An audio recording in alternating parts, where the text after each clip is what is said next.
यो चाहिँ हाम्रो होस्टेलको एरिया है, होस्टेलको एरिया हो। यस्तो सही अन्धकार चारैतिर यस्तो जङ्गलै जङ्गल छ, जङ्गल छ। यो होस्टेल जाने बाटो हो। यता पनि जङ्गल, यता पनि जङ्गल। मलेसिया गएको छ, छोरो बिग्रिन्छ भनेर अब घरमा तनाव लिन्छन्। होसियार हुनु भनेर। अब कहाँ बिग्रिनु, यो सुधार केन्द्र हो कि अब होस्टेल हो? छुट्याउन गाह्रो हुन्छ यहाँ। अनि अब छोरा बिग्रिन्छ। यहाँबाट बजार जानलाई नै 50 रुपियाँ लाग्छ ग्र्याब भाडा। अनि जङ्गलमा कहाँ बिग्रिनु? जङ्गल छिरुम कोब्राले हानिहाल्छ। कति जाने त?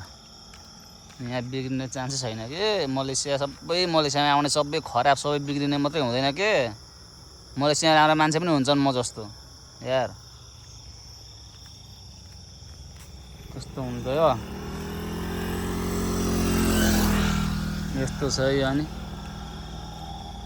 बरु बजार क्षेत्रतिर बसेकोहरू चाहिँ बिग्रिन्छ क्या। बजार एरियातिर बसेकोहरू चाहिँ रमाइलो गर्ने, इन्जोय गर्ने हुन्छ। उनीहरू चाहिँ अब जहिले तहिले रमझममा फिलिपिनो, थाइल्यान्ड, भियतनाम, कम्बोडियन केटीहरू देखेपछि केटाहरू मक्खै हुने, पैसा सक्ने। यही त मलेसियामा नफर्किने, घर नफर्किनुको कारण।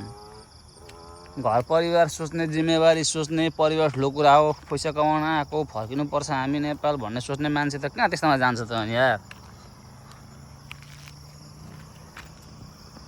जाँदैन नि।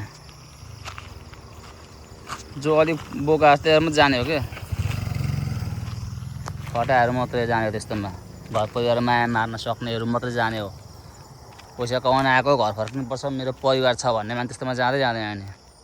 खोइ त, हामी आएको 4 वर्ष भइसक्यो, थाहा छैन अहिलेसम्म।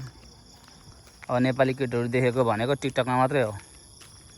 टिकटक पनि अस्ति भर्खर डाउन गरेको, 15 जना कि कतिजना छन् होला फलोवर्स पनि। त्यही साथ चाउँदिनँ पनि। के गर्नु त, सबै बिग्रिन्छन् नभन्दा हुन्छ है। मलेसियामा यस्तो छ। होस्टेल उयो पर उयो होस्टेल यही हो। यो चाहिँ होस्टेल हो हाम्रो। अनि होस्टेलको एरिया चाहिँ यस्तो छ। वरिपरि जङ्गल, वरिपरि जङ्गल छ। कहाँ बिग्रिनु त? बिग्रिने ठाउँ छ त यहाँ? केही पनि छैन, केही पाउँदैन हौ,